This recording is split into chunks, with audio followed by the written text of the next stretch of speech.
आपल्या जमिनीची ओळख आपल्या मुलांसमोर मांडताना तुम्ही नेमकं काय मांडता आहात? कशा डोलता तिथल्या वाऱ्यावर या नव्या पिढीतल्या ओंब्या? एकसारख्या की विविधतेनं नटलेल्या? काय आवडतं बरं त्यांना? विमानतळावर मिळणारी मशीनची एकसारखी कॉफी की गावातल्या टपरीवरचा चहा, जो कधी गुळाचा तर कधी आल्याचा, कधी वेलचीचा तर कधी साईचा? कुठे जास्त रमतात ही मुलं?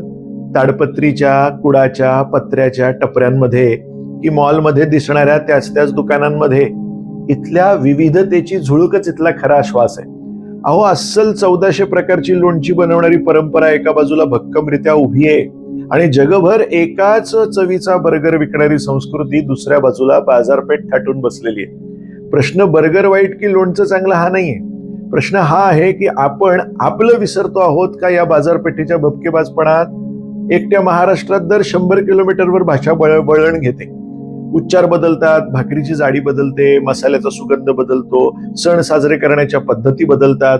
गाव बदललं की ग्रामदैवत बदलतं, देव बदलला की गाणं बदलतं, गाणं बदललं की आठवणी बदलतात आणि हीच तर खरी श्रीमंती आहे. पण आपण वैश्विक होऊ लागलो आणि नकळत एकसारखे दिसू लागलो. सारखे कपडे, सारखी भाषा, सारखा आहार, सारखे स्वप्न आणि मग प्रश्न उभा राहिला की सोयीसाठी आपण आपली ओळख तर गमावून बसलेलो नाहीयेत ना? नेमकं काय निवडायचं? विविधतेतली व्हरायटी की युनिफॉर्मिटी मधलं तेच तेच पण? जगाशी जोडणं हे महत्वाचं, पण मुळापासून तुटायला नको ना. आपण आपल्या चिमुकल्यांना मोठं करताना आपण त्यांना जगाची भाषा शिकवूयात ना, पण आजीची गोष्ट सुद्धा ऐकूयात. त्यांना पिझ्झा खाऊ घालूयात, पण भाकरीवरची मुरलेली चटणी काय असते ते सुद्धा समजावून सांगूयात.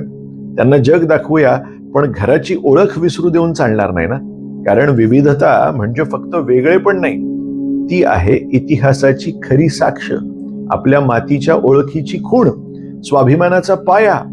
जर आपण ती जपली तरच पुढची पिढी आपण कोण या प्रश्नाचं उत्तर अभिमानानं देईल. शेवटी निवड आपली आहे. सगळ्यांसारखं व्हायचं की स्वतःसारखं राहून जगाशी जुळवून घ्यायचं.